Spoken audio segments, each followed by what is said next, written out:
guys, in this video I wanted to give you a really quick tip on measuring your RPE, because this is something that I think that lots of people struggle with.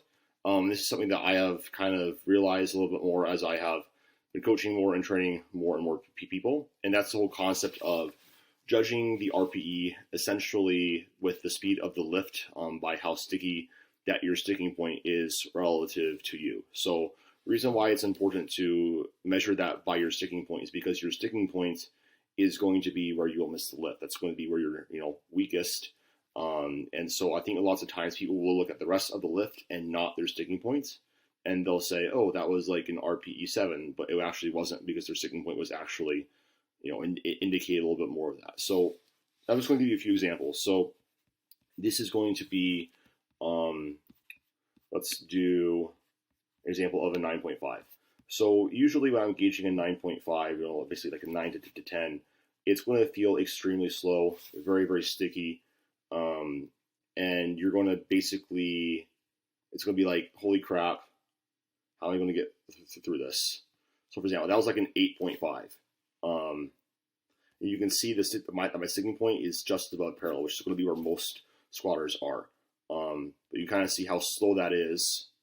For me, that's indicating of a 9.5, almost a 10. So that's one thing that you can look at, is that sticking point on squat. I also have a very good ability to grind on squat and on deadlift. This is different from my bench press, where I can basically, I'm a very explosive lifter. I don't have the ability to grind through reps very well. You can kind of see, that was RPE 7, RPE 8, very little slowdown, not super big sticking point, but I have a sticking point right around my knees.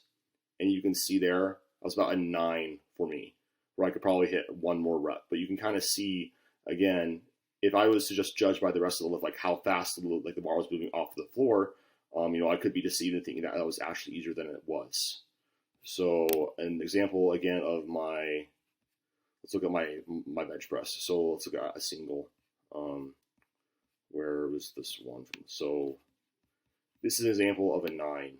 So you can see here, because I'm very explosive, if I get any sort of a decent sticking point around mid-range, I know I'm around like an 8.5 to a 9 range.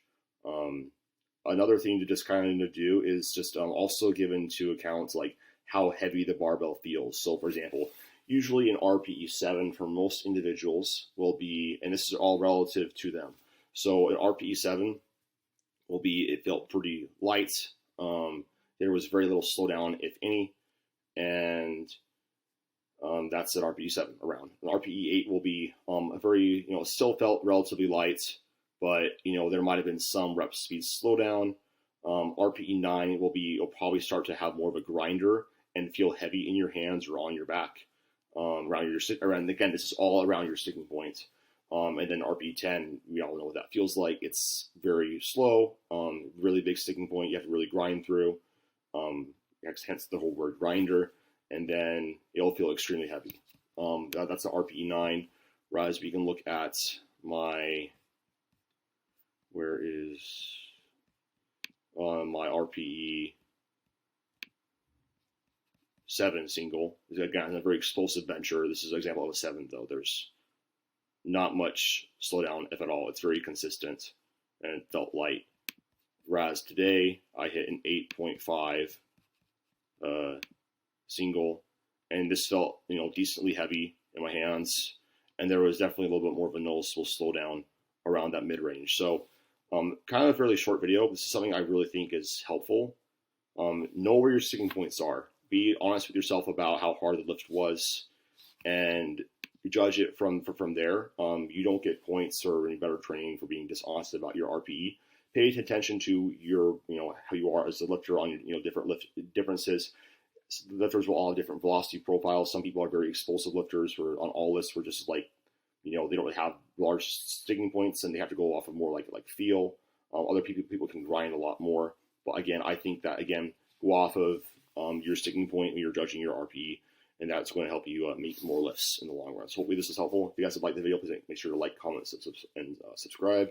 And I'll see you guys in the next one. Peace.